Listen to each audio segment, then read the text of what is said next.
Okay, welcome to the Vent Box Season 2 with Keisha Jackson. Let it out, get it off your chest. New hair, who this? This is Sen Taiya. Hey, Sen Taiya, you calling back? Yeah, I had some more stuff I had to get off my chest. Okay, well, let's get it off. What's going on with you? Yeah, so last time I was talking about one sister, that didn't come to my wedding. This time, this is another sister. So when I moved when I moved here, I lived with her, and she had 2 kids at the time. Okay. And I helped raise them. They're my niece and my godchildren. Oh, beautiful. Helped raise them and everything. And so, as they got older and I moved out of the house, when I came out, all of a sudden, not all of a sudden, but at the time, I guess her son was having, gay tendencies or female tendencies, I guess, from her perspective. Okay, so when you said came out, you're talking about as a lesbian? Yes. Okay, cool. I just want to make that clear to the listeners. Okay. Yes, when I came out as lesbian. And so she blamed me for him having all of these tendencies and him questioning his sexuality and all of these things. So I was like, okay. But my nephew and I really honestly had not talked about it. So how old was your nephew at this time? At this point, he was about 13, 14. Okay. So, in that period where, they're kind of learning their sexuality and recognizing things, whether it's on TV, whether it's in their relationships with other people, whether it's, you start seeing things for what they really are and not for, the shit that your parents make up just to protect you or to keep you away from certain things because you're a kid and, it's just too much at the time. Yeah. Yeah, okay. So, she calls me and she's like, did you talk to, my son and all these things? And I was like, no, we haven't talked because honestly, you won't let me talk to him. Because at this point, she had stopped them from talking to me, texting me, calling me, everything. Because you came out to the family, you can no longer communicate with your godchildren. So your character, the character that asked her that had her ask you to be the godparent is, I guess, now gone. It's now questioned because your character is different because I found out that you're gay. Pretty much. Wow. And so, it happened gradually, honestly, over the course of time. But my niece and nephew used to sing with me at the church that I attended and all this stuff. And all of a sudden, they weren't able to come to the church to sing with me and all of these things. And when they did come, it was like pulling teeth. She had to pray about it. She had to all these things. And I was just like, what in the world is happening? But they've already been there. So what is it that we're praying about? Girl, I have no idea. I mean, there was one point my nephew came by himself, and this is further along. He was like, he was in high school at this point, so maybe 9th, 10th grade. And he came by himself. My niece didn't come. And so he wanted to go out to brunch with me. Okay. And my partner. Okay. And so when he called, I was like, call your mom because you know how she is. Call her, ask her. I could hear everything she was saying on the phone. Shit. And she was like, well, I don't know. I have to pray about it. He was like, Mom, he was like, well, I want to go to brunch now, whatever, blah, blah, blah. And she was like, well, guard your heart and guard your conversation. Don't let the enemy come in. Oh, no, that's horrible. So hurt by this whole conversation. That is horrible to say. First of all, like at this point, you're saying the kid, this is still at 13, 14? No, this is older. He was probably about 15, 16 at this point. That's just horrible to say to your child. That's the horrible impression to give your child because you haven't said it blatantly, but like to plant those seeds in a child's mind about his family. Yeah. But the point too for me is, I remember when I moved into their house, he was probably about my nephew. He was probably about 3 or 4. You know, he was old enough to talk. And I remember them popping him because he was breaking his wrist. You know how women put their hand down, put their hand on their hip? Yeah. They would spank him for doing that. But now you're blaming me for him being gay. Because let me tell you what happens, which is crazy to me. But apparently, when parents, elders are not, a lot of parents blame themselves for a child's sexuality. If it's not, you know, what they want it to be or what they thought it'd be. If they realize that their child is homosexual, they blame themselves, and that becomes a guilt that they put on them, that they carry, which is that's nuts to me. But it's indicative of, you know, and this is a touchy situation. So just be, you know, understand that I'm not coming from a bad place, but it's indicative of how they were raised to believe that homosexuality is. And I know you guys were raised the same. So yeah, I'm definitely not trying to say anything negative about your parents' parenting, but that's where it comes from. You know, you grow up believing what your parents believe until you come to an age where you start to see and experience and therefore believe differently. You parent the way your parents parented you.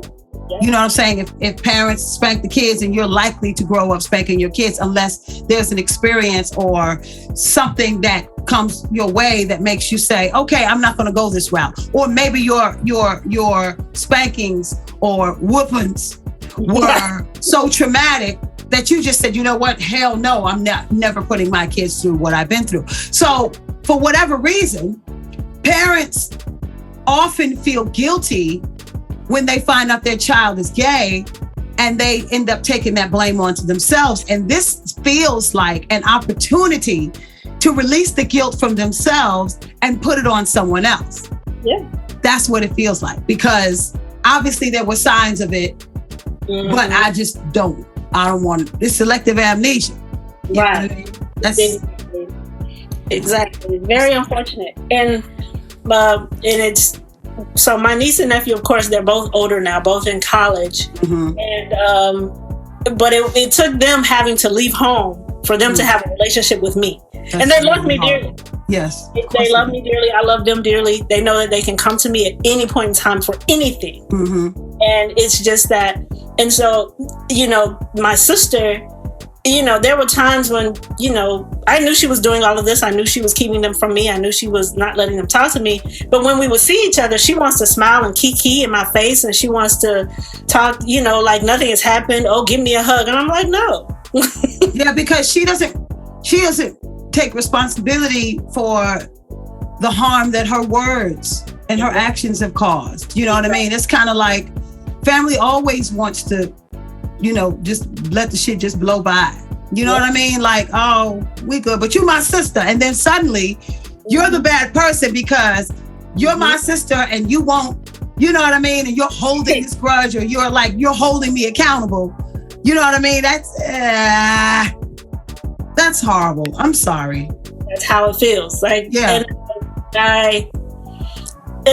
We just don't have a relationship. She and I haven't had a relationship for years at this point, because like I said, this started when my nephew was about 13, 14. At that point, you know, our relationship became strained because I was like, if you're trying to blame me for your children's sexuality, I have a problem with that. Of course. And the crazy part is like, even to use the word blame, like you act like it's something bad. What did they call it in the church? I think they call it the homosexual agenda or something like that. Oh, Jesus. That's what they call it. And they like they really talk about it like it's a thing. Like it's really us out here like, oh, you want to be a part of this group? Really? Oh, that's like the conspiracy theorists. That's right. You know what I'm saying?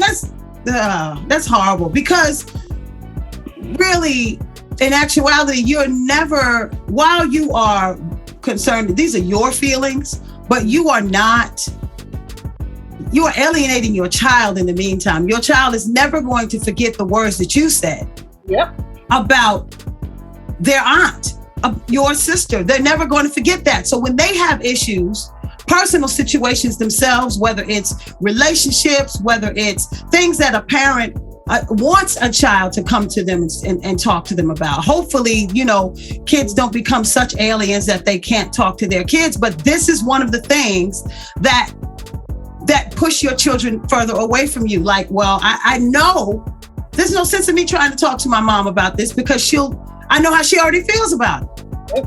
So I can't be honest. So if they're struggling with just how to be in society and different situations that will come to pass when you're homosexual, when you're gay, when you're homosexual, when you're Black, when you're, situations that will automatically come up in life, they're feeling apprehensive about talking to the people they love about it because they feel like they're not going to understand. And that's what puts people in a place where they feel like they're alone.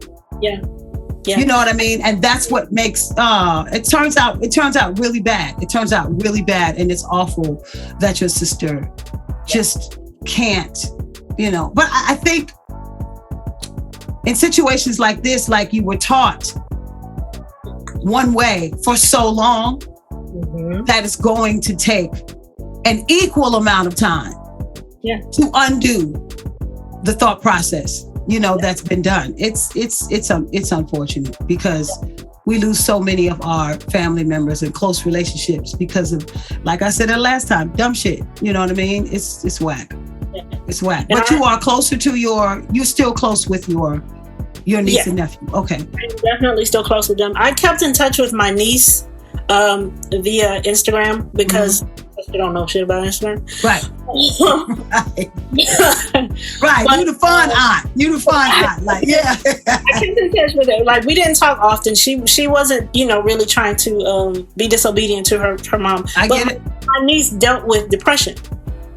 And I was like, too many kids are leaving this world because of... Yeah. And I was like, no. I was like, I kept in touch with her. I would talk to her several nights, because she was wanting to end her life. And I was like, I'm not letting this happen, period. And so I hate that she had to go through that. And it's because, and I haven't said, but my niece is bisexual. So she discovered this about herself. And so, her mom asked her and all this kind of stuff, asking her questions. And, she would lie to her. Yeah, but her mom would, make her feel like she was going to hell, making this big struggle within her. And I was like, I am not allowing this to happen. Yeah.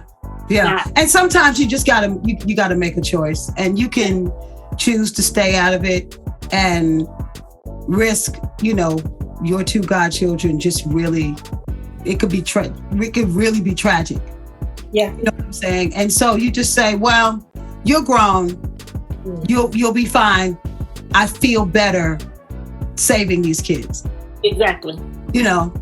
I feel better saving these kids. I mean, I just, we just have people in the world, in our family, that are just so focused on, unfortunately, themselves and hell-bent on, this is the way I think and this is the way you should be. We see it online every day. You think those kids are not getting enough of that shit online, the shit that we'll never know? Right. The direct messages that they get, that they internalize and never show their parents because they don't want to be, they're ashamed. Yep. You know what I'm saying? The parents are teaching the children to be ashamed of themselves. So when they're bullied in school about some other shit, that also adds to the shame. Well, my mom is already telling me that I should be ashamed of myself. So, if I don't do this way, according to the kids in my class and my school or my peers, then I have reason to be ashamed because this is what I've been taught. Yeah. Damn it, man. Yeah. I'm sorry. But how are they today? They are happy because they're away at school. Okay, great. Yeah. Both of them are very, very happy. Both of them are like up. One went to the West Coast. She was like, I'm out. Yeah, I'm out. I'm going to the other end of the earth. Yeah. Right. She was like, I'm out. Her parents did not want her to go to the West Coast. Oh my God. Yeah. But she was like, nope, I'm out. Yeah. She was trying to move to London. Okay. Honestly, like this is what she was trying to do. And my nephew, he's in Boston, so they both are happy. They're living their lives. They wonderful. Are, and I'm happy for them. Wonderful. Keep that communication open with them. At this point, everyone's grown. Hallelujah. Yeah. Keep the communication open with them because they need to know that Auntie is there for them, during those tough times. And so kudos to you. And, we can't make grown people, even family members, understand how unrealistic and foolish the thought process is. You can't change grown folks' mindset. And the older we get, the less likely that is to happen. So thank God we were able to save the children. You know what I mean? Because, undoubtedly, you definitely saved them some stress, like mentally. Like young people can't handle the shit that we can handle because they haven't experienced the shit. And so we get a little pressure and a little pressure and a little pressure. And then by the time we're 30, 40, 50 years old, we're kind of solid on who we are. In the 20s, it's like, I don't know. You're still questioning who you are and if you're worthy and stuff like that. So thank God Auntie was there. Yeah. I thank you so much for calling. Man, so many people need to hear this. And I'm glad for the part 2. And although I hope there's not a part 3, if there is, just call. I will. Okay. I appreciate it so much, Sen Taiya. Thank you. All right. Talk to you.